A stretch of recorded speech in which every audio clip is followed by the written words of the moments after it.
He cheated, so I exposed him in front of everyone.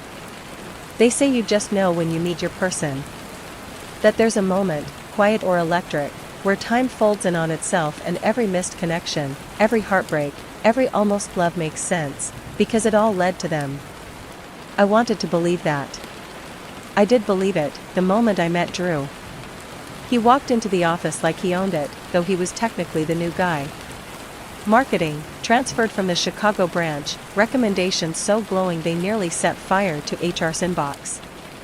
He had that kind of confidence people don't earn, they're just born with it. Tall, strong jawline dusted with perpetual 5 o'clock shadow, and a voice so rich and smooth it felt like whiskey you weren't old enough to drink. The kind of man who made you forget your own name for a second. And when he smiled at me? That first day? Something in my stomach flipped like it wanted to escape. A disarming, lopsided grin that made me forget I was supposed to hate charming people. I should have known then. But love isn't just blind, it's half drunk, wearing someone else's shoes, and walking into traffic with a grin. Especially when you've been lonely long enough to mistake a spark for a sunrise. We met in the most cliché way possible, the office.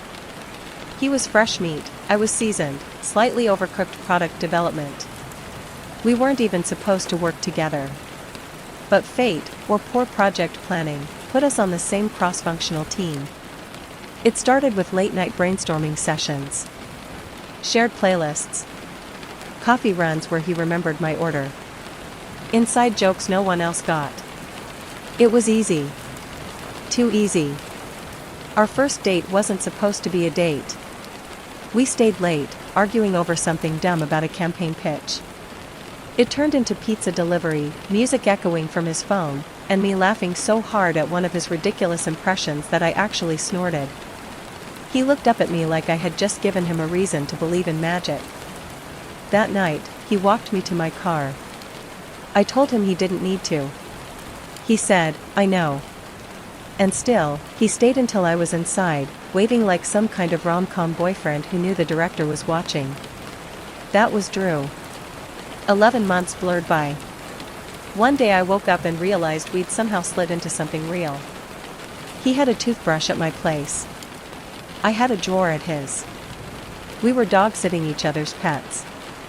Sunday grocery runs. He called me wifey. Introduced me to his parents on FaceTime. Told his friends I was the one. He was magnetic. And I was all metal, helplessly drawn in. He had flaws, sure, more red flags than a Soviet parade. He got weirdly defensive if I asked too many questions about his past. Would change subjects when I asked about exes. There was a night he disappeared for hours without answering texts, only to reappear like nothing happened. When I asked, he laughed it off and kissed me like a magician distracting from the sleight of hand. But I was already too deep to swim back to shore. He felt like love. Or something that had been sold to me as love, messy, passionate, overwhelming. The kind that consumes you. And God, I wanted to be consumed. Until the morning he left his iPad at my place. I remember it vividly. The sun was coming in through the half-closed blinds. My coffee had just finished brewing. I was in his hoodie, his scent still clinging to the sleeves. He'd left for a meeting early, kissed my forehead, and told me to go back to sleep. Then I saw it. On the nightstand. His iPad. Unlocked. It buzzed. Once. Then twice. Curiosity is a strange thing. It starts as a whisper, then grows louder until it's all you can hear. I didn't want to snoop. Truly. But something inside me, that same whisper, said, just one peek. Just one. The message preview on the screen wasn't from a work contact. It wasn't spam or some app notification. It was a text. From someone named Ray. Last night was perfect. I still smell like you. I froze. Blood rushed in my ears. My stomach dropped so hard I nearly gagged. I told myself it was probably innocent. A friend. A mistake. A joke. But I tapped the message anyway. And what opened was a thread of texts that made my chest cave in. Photos. Voice notes. Videos. Dates that overlapped with mine. Times he claimed to be working late. Whole weekends he said he was visiting family. There was nothing accidental about it. Drew wasn't just cheating. He was living an entirely separate life, with her. Ray. Blonde, petite, a yoga instructor judging by the video clips. She called him baby. Talked about their future. About moving in. About how she couldn't wait to finally meet his family. My hands were shaking. The dog we were co-parenting? He told her it was his. The ring he jokingly tried on at the mall with me? He sent her a photo of it and said, "Thinking about asking you." I felt the universe crack open beneath me. This wasn't just betrayal. This was performance. A meticulously curated, dual-life sociopath-level betrayal. I couldn't move. Couldn't cry. Couldn't breathe. Everything we'd built, every moment, kiss, promise, rewrote itself in real time, turning from gold to rust. And in that moment, with his iPad still glowing in my hands, a terrible thought anchored itself in my brain. If I never found this, would he have ever told me? Or worse, was he planning to choose her all along? No. I wasn't snooping. Okay, maybe I was. But if you've ever had that sick, twisting gut feeling, the kind that starts in your bones and spreads like poison through your veins, you know. Something was off. And not the kind of off that can be soothed by reassurance or swept under the rug with a forehead kiss and a half-lie. The iPad was unlocked. Let me repeat that, unlocked. Sitting there like Pandora's box, practically humming with secrets. It was open to his Messages app. That was the first punch. The second? That little blue safari icon. My fingers were moving before my conscience could catch up. Recent tabs. Is emotional cheating still cheating? How to tell your girlfriend you love someone else. I stared at the screen, blinking. My reflection in the glass looked pale. Hollowed out. I tapped open the second tab. And that's when I saw her name. Sarah. At first, it didn't register. My brain couldn't make the connection, like it short-circuited from shock. Sarah is a common name. Could be anyone, right? Except it wasn't. It was my Sarah. My best friend Sarah. The girl who held my hair back when I got too drunk at my 26th birthday. Who helped me swipe on Tinder after my last breakup. Who sat across from me over coffee just 2 weeks ago and said, "Drew is such a good guy." You're lucky. That's Sarah. I don't know if you've ever felt the room tilt sideways like you're in an earthquake, but nothing is physically moving. Your body just knows that something seismic has happened. It's not your imagination. It's trauma. Instant, deep, and sharp enough to leave a scar. They'd been seeing each other for 3 months. 3 months. That entire time I thought we were solid, talking about moving in together, buying a second dog, planning a weekend trip for his birthday. They were booking hotel getaways. Swapping secrets. Sharing inside jokes that didn't include me. I scrolled through messages I'll never be able to unsee. Messages full of affection. Intimacy. Cruelty. Because the worst part? It wasn't just the betrayal. It wasn't even the lies. It was the mockery. They laughed at me. Screenshotted my texts. Circled my spelling mistakes like school bullies in a group chat. Made fun of my Spotify playlists, said my breakup anthems were too on the nose for someone so clueless. There was a screenshot of a selfie I sent Drew when I was shopping for a dress. Trying to surprise him for a date night. I asked, hot or too much? He forwarded it to Sarah. She replied. She always looks like she's trying too hard. That color washes her out. She's so desperate to be a main character. They rated my outfits like I was a bad contestant on a reality show no one wanted to win. A joke between them. I was a joke. And I couldn't breathe. Not because I was crying, I hadn't even gotten there yet. I was frozen in the kind of numb that only comes when your entire understanding of reality shifts. When the people you love, trust, turn into strangers with knives. I put the iPad down. Not gently. There's a rage that simmers just below heartbreak. A heat that builds in your chest, climbing up your throat like bile. And I wasn't sad anymore. I was done. This wasn't just cheating. This was calculated betrayal. A betrayal so intimate it felt surgical. Like they peeled off my skin and wore it for laughs. And worst of all? They thought I'd never find out. Here's where most people spiral. You know the script, crying in the shower, mascara bleeding down their cheeks like some B-movie heartbreak montage. Drunk texting friends, posting vague quotes on Instagram stories like, "Some people never loved you. They just needed you." I did none of that. I didn't fall apart. I didn't scream. I didn't even flinch. Instead, I opened my notes app. Created a new folder. Titled it, Project Exit. Because if I was going down, I wasn't going down sobbing into a pint of ice cream. I was going down like a CEO shutting down a company with quiet ruthlessness and well-documented receipts. And if I could help it, I wouldn't be the one going down at all. Step 1, play dead.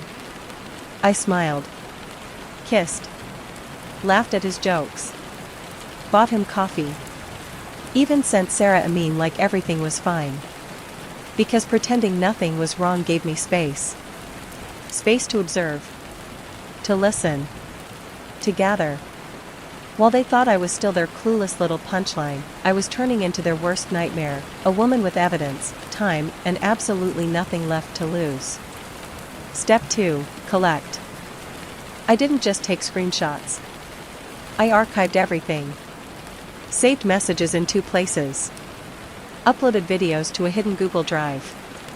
I even installed an audio recording app on my phone and let it run while we were together, just in case he ever confessed out loud.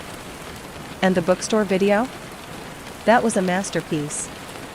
I had been walking home when I spotted them. Holding hands. Browsing fiction. He used to tell me he hated books. That bookstores were dusty and depressing.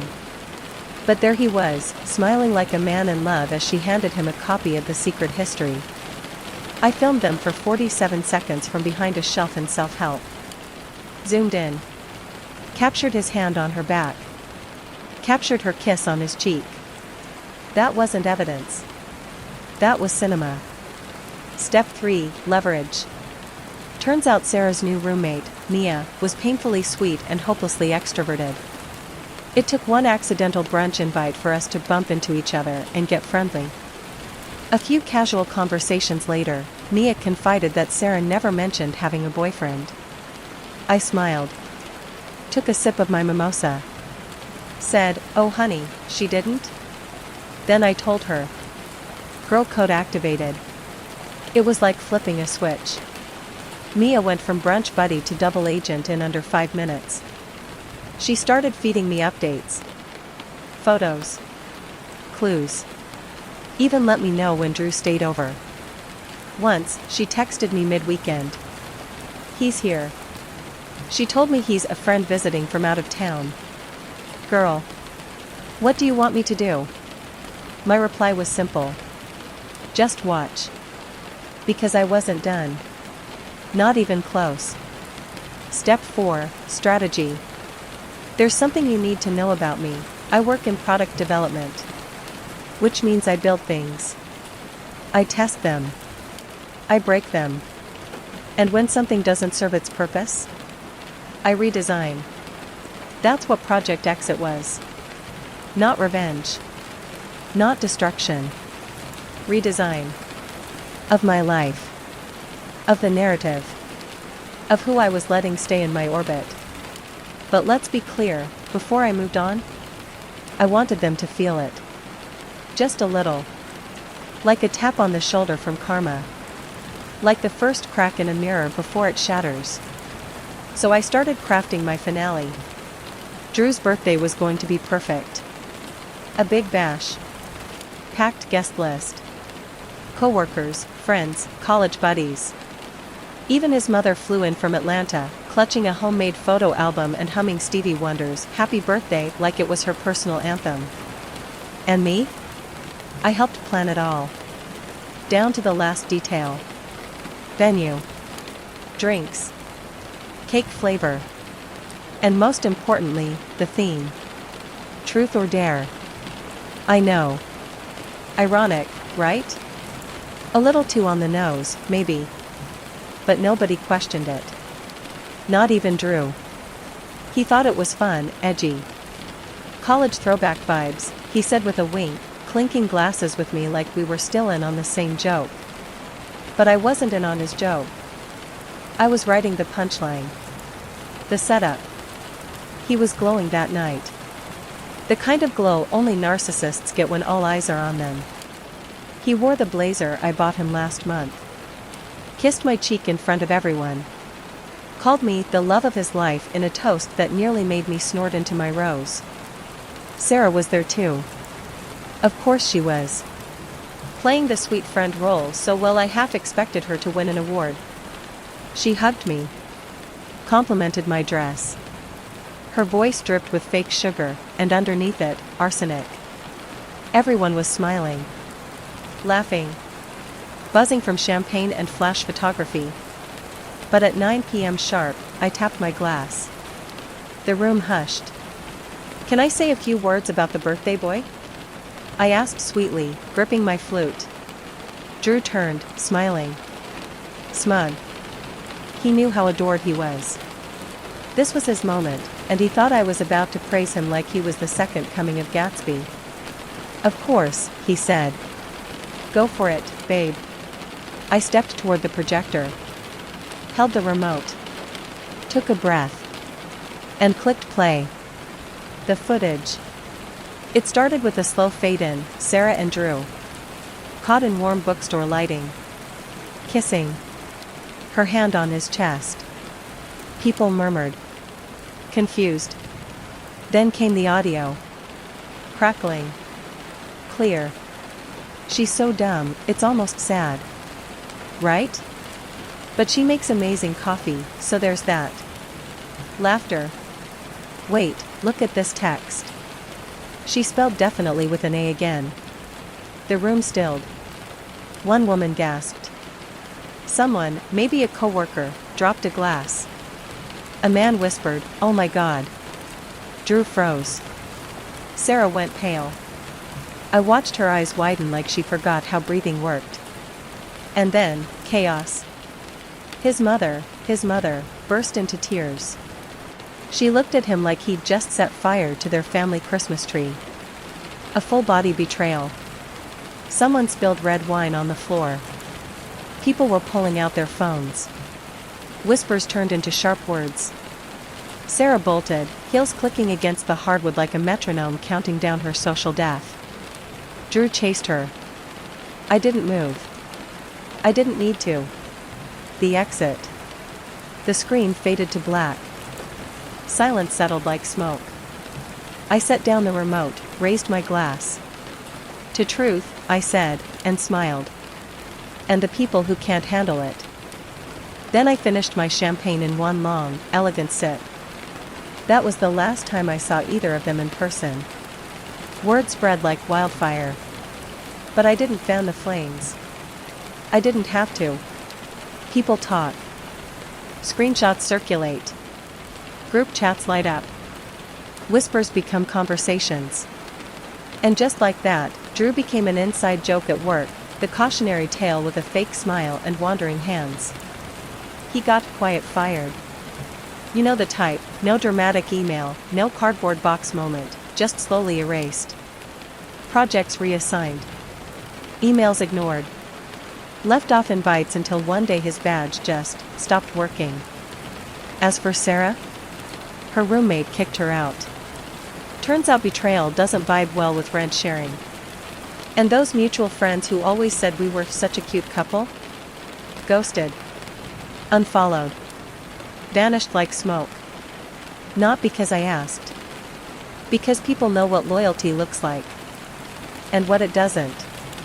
I never blocked them. That would have been too easy.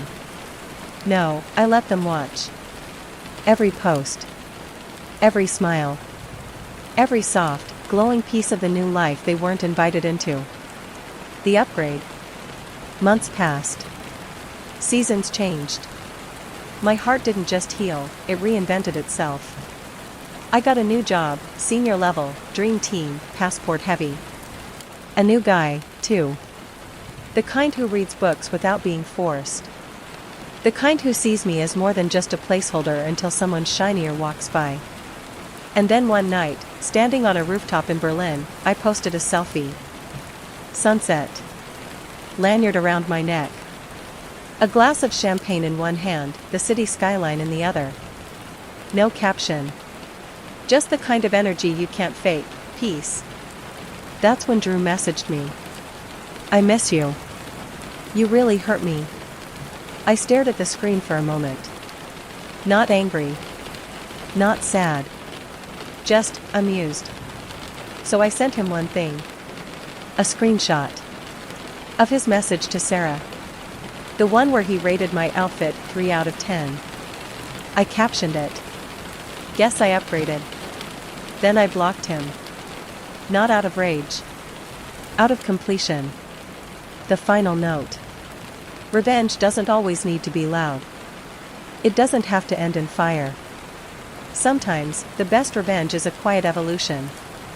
A slow, graceful burn. A symphony of patience. Strategy. And the poetic justice of being completely okay. While they drown in the mess they made.